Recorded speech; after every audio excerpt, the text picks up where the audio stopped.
to the point that we're talking about today that they are like underplaying their achievements. And so where do you think that comes from then? Because this is such a thing about attorneys being arrogant. I mean, I just think that they're conditioned to be that way so that they don't. It's so polarized. It's so different than the defense. The defense coming off as this shark that comes into the courtroom with the perfect suit and totally arrogant.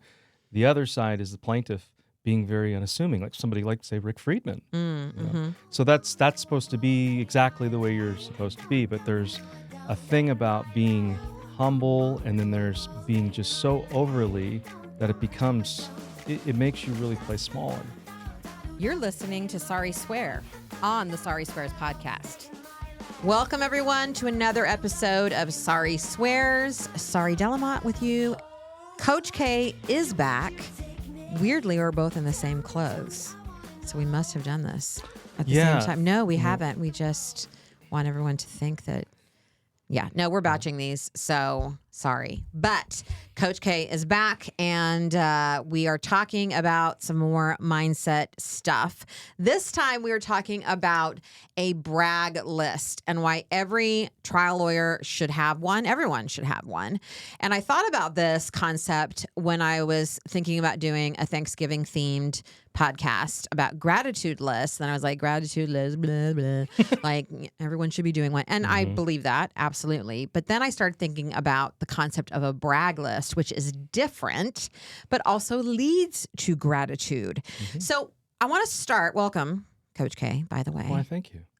Coach K is, in order of importance, my husband, and also our lead mindset coach and director of programming services here at H2H. So, Coach K, let's talk about first this concept of arrogance and trial attorneys, because this is the thing that even before I got into this world, like everybody thinks that attorneys are arrogant as fuck. Do you think attorneys are arrogant as fuck? I have not come across any, at least the people that we work with. Right. They are very humble, overly at times. And no, I don't. They are really, really concerned about being an arrogant, but they are not. Yes, exactly. I have seen how concerned they are about being perceived as arrogant, but I myself have rarely, I wouldn't say ever, come across, again, as you said, our clients are not arrogant at all, to the point that we're talking about today that they are like underplaying their achievements. And so where do you think that comes from then? Because this is such a thing about attorneys being arrogant. Where do you think that comes from? It's conditioning. I mean, I just think that they're conditioned to be that way so that they don't. It's so polarized. It's so different than the defense. The defense coming off as this shark that comes into the courtroom with the perfect suit and totally arrogant. The other side is the plaintiff being very unassuming, like somebody like, say, Rick Friedman. So that's supposed to be exactly the way you're supposed to be. But there's a thing about being humble, and then there's being just so overly that it becomes. It makes you really play smaller. Yeah, it's interesting. As you were talking, I was thinking about the, it's not Cialdini, Raphael with the codes. I think you're right. Part of that is the code for lawyer is liar. And so you have to go off code. That was a big thing 20 some years ago, or maybe it was less than that, but you have to be off code, right? You can't be what people think lawyers are. And I think back in the day of maybe Mo Levine and whatnot, it was like there was swagger and all of the things. That's what you thought about when you thought about a trial lawyer. And when we had the tort reform happened, and we wanted to go off code and not be seen as those people with the gold watches and all the things that were only in it for the money. And so I'm thinking, as I normally do, I process as I do the things, that's probably where this all came from, right? There's concept of the trial lawyer with swagger, and that has then become arrogance. And so now the big thing is how humble you are. It's almost like a contest of, oh, this person's a great trial lawyer, but they're also so humble. Like that gives them extra points. And I, as most of my listeners already know, think that's a bunch of bullshit. I don't love the humble thing. I think that is, as you said, playing small. And if we're talking about audiences, in terms of jurors or any audience really with a speaker, the one thing that audiences want from any speaker is to feel like the speaker has got this. And that takes some bravado. That takes some cojones, right? It means being up there and believing that you belong up there and showing that to your group. I think that there is a difference between confidence and arrogance, but I do think that it's done a number on our attorneys. It really has. In terms of this, don't be seen as arrogant. You must be humble. Talk a little bit more about how that is playing out with our attorneys, this having to be humble piece. Well, I see it in so many ways. It's not just when it comes to their mindset in front of juries or how they show up in a courtroom. It also has to do with the way they are with money and so many different things that it makes it so it's hard for them to really own their number or even talk about money in trial. Or there's so many issues like that. One of the major things that comes up a lot is saboteurs. There is, I don't think that on Positive Intelligence they have that breakdown where you can do the different saboteurs. I don't think there's a humble one in there, but there should be, because humble saboteur is a big thing. I've come across with so many different clients. So true. How does that? Well, first of all, let's talk to our people about what a saboteur is, and then I want to talk to you about how you feel the saboteur. The humble saboteur is a sneaky one. Totally. I love this, but tell our listeners what a saboteur is if they don't know. So a saboteur is a collection of all of our thoughts, limiting beliefs. Something happened to us. It's like trauma, but really it's more of like a situation happens in your life, and your brain, the amygdala, the oldest part of your brain, it fires. And I like to call the saboteur like the hype man of the amygdala, because the saboteur comes in and says, "Oh no, that's never going to happen again." Oh my God, what are you doing with the microphone? I just threw it in my head because I was going to be like the hype man, Exactly, but then I threw the microphone right in my face, and now it has lipstick on it. But continue. Okay. Yeah, exactly. I'm hyping you. Yeah, and the amygdala fires. The saboteur jumps out and says, "No, don't do that. Remember, that's not what you're supposed to do. Remember back when you were a baby lawyer, or remember your dad, or remember whatever happened in your life. You're not supposed to do that." Well, the humble saboteur is one that hides in your values, says, "Well, you actually, you are very humble, and this is the way that you are as an attorney. This is the way you need to be. It's a value of yours. You're not like those other You're attorneys. not like those other. I mean, this is a way that you connect with other people. And but it has an agenda. And what's the agenda? The agenda is that it's scared shitless. It wants to keep you from doing that thing it's fearful of. So its agenda is, let's keep them small. Let's make them not risk, so that we don't have to go outside of this little container that makes us feel warm and fuzzy. Well, what would happen if our attorneys actually believed that they were the Schnitzelhaven?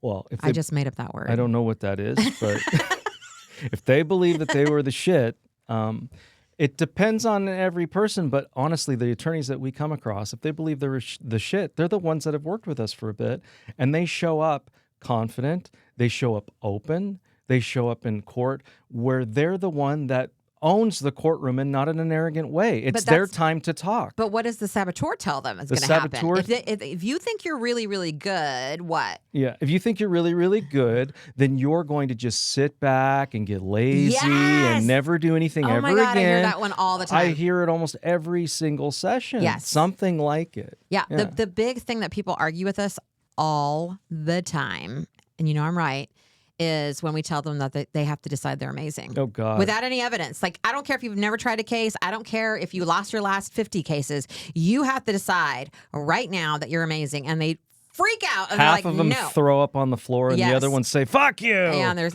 seizing and all. No, they're actually not. But this is such a belief, this whole idea of this, like, you have to be humble and you can't believe that you're amazing, because that's one of the things, right? If I believe I'm amazing right now as is, then I will never do the things that you're supposed to do. I'll just get lazy and rest on my laurels. Just sit around polishing your trophies. Yeah, no, that's not going to happen. Couldn't not be the farthest thing from the truth, or that is the farthest thing from the truth, right? The other thing I think the saboteur makes them believe is, if I believe I'm really amazing, then that means I'm going to have to do amazing things. I'm going to actually have to take those risks. I'm going to actually have to go out there and do the things that doesn't say that, but that's what the saboteur wants. They want to make sure you don't take do those things. Yeah, right. exactly. But it's telling you, but if you do believe you're amazing, then you probably have to go do those amazing things. Exactly. That's telling you that you can do it. You can't really do that you because can't. You're humble. Yeah. Stay Well, humble. this is a good thing, and this is what makes you you. So that's what's called a sneaky saboteur, because it is masquerading like it's really looking out for you I instead like of to like call telling it the you slippery saboteur. yes, instead of telling you suck, which is our normal saboteurs. Once you get really good at saboteur work, then it starts showing up in these kind of ways. It's funny when you said money, I thought you were going to say that it shows up, this humbleness in money, in terms of spending money on yourself. Oh, that's a big one. Because I think when they think of, personal development, for example, or I'm going to coach with Kevin. We're going to talk about your coaching program here soon. But, I'm not that good that I should be spending that much money on myself. I don't have that many trial. I'm not like a true trial lawyer. Don't you see that showing up there as well? Right? I'm not very good. And that's all in the humble umbrella. Yeah. Well, and it's broached, however, with your saboteurs so that they're slippery and they make you do things. But I mean, really, the bottom line is it's saying that you're not enough. You're not worth it. Yeah. Yep. Yeah. Absolutely. And they absolutely are worth it. Totally. We teach the be, do, have model, which I've talked about in the podcast before, but that is you get to decide who you are, not anybody else. And when you decide who you are, which is amazing, you will do the things that amazing people do, and then you will have the results that amazing people have. But we tend to think it's the opposite. We tend to think I have to have evidence that I'm amazing, and then when I have that evidence, I'll do amazing things, and then I will be amazing. We tend to think that's how it works, but it's absolutely the opposite. Yes? Yes, it is the opposite. If you don't have the motivator to do the good things, the big things, then you'll stay in the starting blocks. That the being first and being amazing first, that's what motivates you to do all that incredible stuff. Absolutely. Yeah. Because when was the last time you practiced your closing statement? And no, the night before trial doesn't fucking count. Our Command the Courtroom Closing Masterclass is your chance to work with me in person on your active case and closing statement. And don't just take my word for it. Here's what PI attorney Sean had to say about our 2-day masterclass. My biggest takeaway is that I now have a new approach as to how I'm going to enter the courtroom. It's a new energy, a new spirit, and it really gets me excited because that's actually the more fun part of what we do. And I'm looking forward to taking advantage of everything that I learned here. Registration for our closing statement masterclass is live. Join me for 2 full days, January 28th and 29th, for hands-on coaching through the H2H method. Seats are limited, so what are you waiting for? Head to sariswears.com/closing. That's sariswears.com/closing to lock in your spot. See you in Portland. As I've said many times, if I was still waiting for someone to come and say, you know what, you're really good at this, I'd still be waiting. Mm-hmm.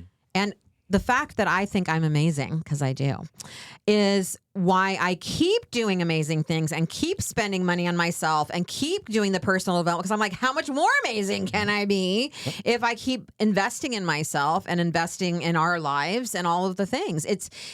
We've got it absolutely backwards. Yep. Yes? Yes, and it's a growth mindset. Absolutely. You keep building on that. Okay, so we've kind of gone off topic with the brag list, but we're getting there.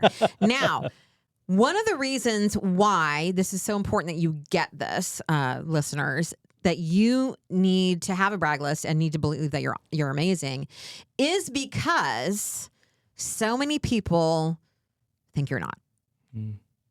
One, right? The world out there, at least we believe this. I don't know that it's totally true, but the world out there believes that plaintiff trial lawyers are the downfall of society, and you're the reason why our insurance rates have gone up and all of the things. And so I always say when I'm teaching Be Do Have, for example, that there's going to be enough people out there that don't like you. I say that about myself, right? There's people out there that don't like me. I've got some 1-star reviews on this podcast, very few, but I do. That I'm not going to be one of the people that doesn't like me. There's going to be enough people out there that don't like me. I'm a divisive enough figure in the world that some people are like, she's full of shit. That I'm going to be my own. I got to have my own back. I got to be my own cheerleader. Speak to that piece of having your own back as a trial attorney, how important that is. Oh yeah, I mean that's going to be what propels you, motivates you to do absolutely everything, and you got to be your number one fan. I Yes. mean, and think about how tough the job is.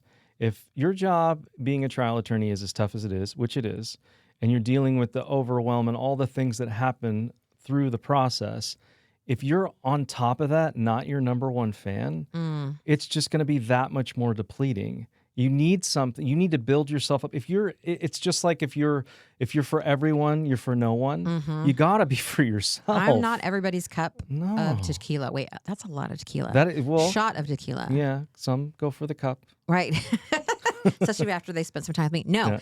So you've got to have your own back. This is so huge. And we've actually had people say to us, remember, in our own home, that no, sorry, you have this wrong, because I am motivated by fear. That is my number one. That's what makes me keep going, is the fear of losing. What do you have to say to that? You're already laughing because it's so ridiculous. Yeah. But yeah, say more about that. Okay, if you're motivated by fear, think about how you show up to a jury. If you're like this, you're triggered the whole time. Oh my God, I'm so fucking scared. Drop. Oh my God. Absolutely. Oh my God. And I'm not going to suggest that people aren't motivated by fear, because I think people are. But what I am suggesting is that is a really bad fuel. That's not a come from. No fucking way. No, it's gonna tear you down. And this job is hard enough It's already so hard. Stop being hard on yourself. And for anybody who's listening to this and is thinking, well, it's all rainbows and whatever with Sari, and she just tells you whatever. Hell, fuck no. Have you met Sari? And she doesn't get results with this method. Hello, we do get results. I will tell you that the people who get the results are people who've come out here and we have loved them and shown them that they are amazing. And they are the ones, not that just listened to it and were like, whatever, believed it and went back and like absolutely slayed. The people that have come in, like Sean Leeser, who just on the podcast episode last month, was talking about this, but we build on success here. We tell you also what you should stop doing and what doesn't work, but we want you to notice what's amazing about you. That's why it's not a formula that we have here, and build on that, because we know that when you are really in your zone of genius and you are doing the things that you love and are great at, that's only going to grow and grow and grow. But that has to start not with me, not with Kevin. That has to start with them. So how do they get there? And this is one of the tools that we're talking about today. All right. So gratitude lists are great. And I think that I do one every morning in my morning pages, which you guys have heard is one of the things that I do. It's the bowel movement for my brain in the morning. But I always end with things that I'm grateful for.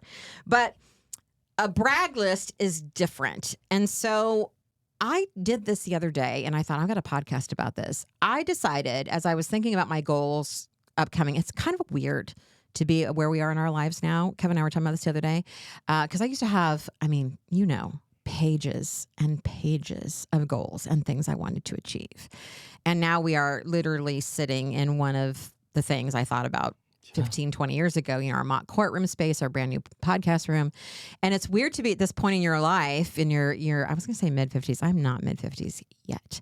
But in your 50s, except for you, who's in their late 40s, I will say that, and have achieved nearly everything on your list. So you're thinking, what are my goals coming up? And of course, I always have goals. But I thought before I talk about my goals, I wanted to take inventory. I wanted to take stock of all the things that I've already achieved or overcame.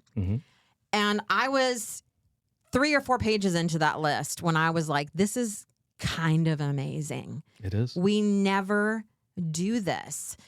And you have mentioned this many times, and you kind of force your clients to do this, but they don't celebrate, do they? This is kind of a form of celebrating. So talk about the importance of celebrating and why you don't see your clients do it very often. Well, and yeah, I call it a celebration list because it's, I asked many times, like, okay, what are you celebrating? What are we celebrating here? And it's something that the last thing they think about, because they want to just move on to the next thing. So just to give some context, this is something maybe you and your client have been working on for a while. They come into a session, they're like, hey, I had that conversation, or hey, I said no to the settlement offer. But what I want to talk about today, and you have to slow them down and go, hold on a minute. Yeah. Let's celebrate that. That was amazing. It took us like 3 or 4 sessions to get there, and you did it. Yeah. Why do they want to just slide right past that, do you think? Well, we did an episode earlier about secondary trauma, but part of it is just moving on to the next thing as part of the culture and just tamping it down and go to the next thing. And why would you celebrate? You should stay humble too. That's another thing. But it's so hard to get my clients to just stop for a second, like you're saying, and say, wait a minute. Because every time there is a trial that happens or there is a result, bad, good, we always debrief afterwards. And when we do a debrief, we talk through it. And it is just like that. It's like, yeah, the verdict was this X, Y, Z, and it was this. I'm just hearing this as this fantastic verdict, fantastic result. And yeah, but I got this new trial that's coming up, and I'm like, wait, hold on a second here. What are we celebrating here? Let's sit with this a little bit. And then even after we talk about it, then I say, okay, well, what are you doing to like celebrate about this? Are you going to go out with the team, or maybe spend some time with your wife? You and take some time off. Take some time off. Which they rarely do. Clink the champagne, whatever it is that you normally do to celebrate, because commemorating this, saying this is important, that's what you build on. Yes. That's what you continue to build on. Not just move on to the next thing and, oh, well, I fucked up there, so that's what I'm going to build on. Maybe. Now, you do learn from your losses. You do learn from your mistakes, but that is fixed. Whereas when you build on what you're celebrating and your wins, that's growth. Yes. Yeah. I love that. So a brag list or a celebration list can be anything. So when I was writing mine, I started with all the things that I've achieved, right? Yeah. So I was thinking I've spoken to the Inner Circle of Advocates. I've written a book. I have my mock courtroom. And then I went to things that I've owned that I always wanted to own. Our dream home, right? We both drive the kinds of cars that we've always wanted to drive. I have my $20,000 Frenchie. Yeah. Beach house is the big one for me. I love She didn't that one. cost $20,000. She has caused $20,000. She's caused damage. a lot of damage. We have a beach house, which we used to walk up and down the Oregon coast, freezing our asses off because it's always cold, and thinking Not one always. day. So we have that, right? But then I started going to things I've overcome. Cancer. I beat cancer twice. Different things in my family and in my life. Different things you and I have overcome and achieved. And it was just this amazing gratitude became the secondary emotion there as I was looking over this list thinking, oh my gosh, if I died today, look at all of the things that I have achieved. This is a tool, I think, in one of the tools. Obviously, if you have a coach like Kevin or me, we're going to constantly be telling you to celebrate yourself and all the things that you're doing. But this is one of the things that you can do this season, right, around the holidays, where you just take stock for a minute. I think people want to be thinking about what am I going to do next year? And I'm that way too, for sure. But here in the winter, as we're closing down the year, I think it's such a beautiful thing. And you don't have to share it with anybody if you're still worried about the humble stuff, to just sit down and start writing all of the things that you're proud of about yourself. You don't have to share it with a damn person. I hope you do. But it will really show you and have you slow down and be thinking, wow, I have really done more than I remember sometimes. And it slows you down. Thoughts on this before we end this maybe little shorter podcast episode? But one of the big ones that comes up in my head is the question in coaching that comes up so many times, which is what's next? yeah. And think about it this way. What is it like, or what would it be like when that question is posed to you after you've just self-flagellated and said all the things you did wrong, and then your coach asks you, what's next? As opposed to a gratitude list and all these things you're celebrating and you're feeling so resonant, then that question is asked, what's next? Yes. Think of it that way.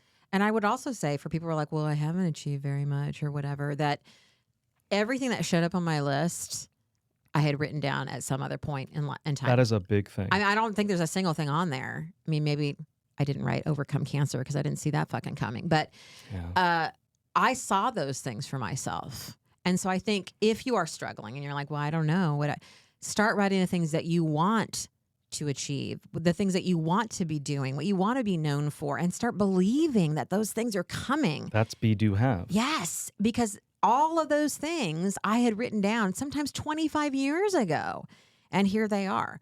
I don't think it's like you can't be what you can't see. Mm-hmm. You can't have what you haven't already thought about having. Mm-hmm. And whether that's a material thing, put those on there too. I had on my list years and years ago, I want to get a massage every month. And back then, every week. Back then I was like, that's crazy talk. Yeah.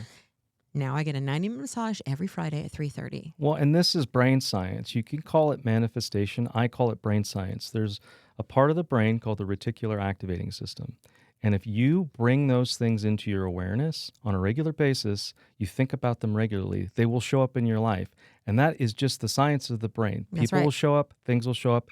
The more that you focus on that. What you focus on, you create. I say Correct. that with don't focus on the defense points, but it's also true in terms of manifesting. So that's your assignment, my friends. This as we end this year is I want you to put together a brag list, or if that's too crazy, you can use Kevin's word, celebration What list. are you celebrating? And if you're worried that there's not enough things on there, or that generates your new list, start writing down the things that you want to see, you want to bring into your world, because writing them down and bringing them into your awareness is the first step.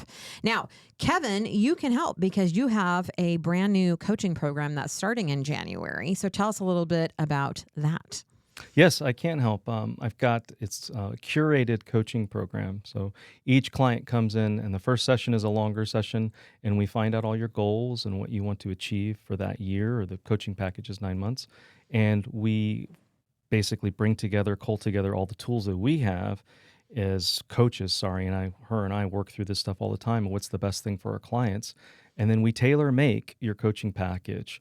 I tailor make it so that you can achieve these goals systematically, and it's designed case by case, person by person. Awesome. And then you also have some bonuses. Bonuses in there. We'll also have a 90-minute call that is for all my clients, that they come in and we talk about these concepts that are related to coaching. You'll be teaching on some mindset Teaching things. on some mindset things. There's some group coaching, but it's something that's an added bonus in there to get a community piece going on there. And you can work with other people that are also my clients, like-minded attorneys. And then there's a 2-day retreat, which you'll come out for 2 days. And we have these command the courtrooms. Well, this will be a retreat that's really focused on mindset. Awesome. And so it's not cheap. It's an investment, but it is life-changing. I can say that because I've heard your clients say that. But this new program is really a little bit more structured than just, hey, what do you want to coach on? We're going to figure out what are you struggling with, what are your obstacles? We're going to overcome those obstacles and get you where you want to be 9 months in. And it's going to be absolutely curated to them. So I think that's very exciting. And so if you want to learn more about that, go to sariswears.com/coaching. And you can even get a sample session there on that page to check it out and talk with Coach K. He only has limited spots for this program, so make sure you get in so that you're ready to start in January. And we'll talk to you, everybody, later. Bye-bye. Bye. Ever wish you had a place to practice your trial skills and connect with other lawyers who get it and connect with me? Grab your seat in the H2H Playground. It's where you get real coaching, community, and strategies to actually grow your practice. Head to sariswears.com/play and get enrolled. Until next time.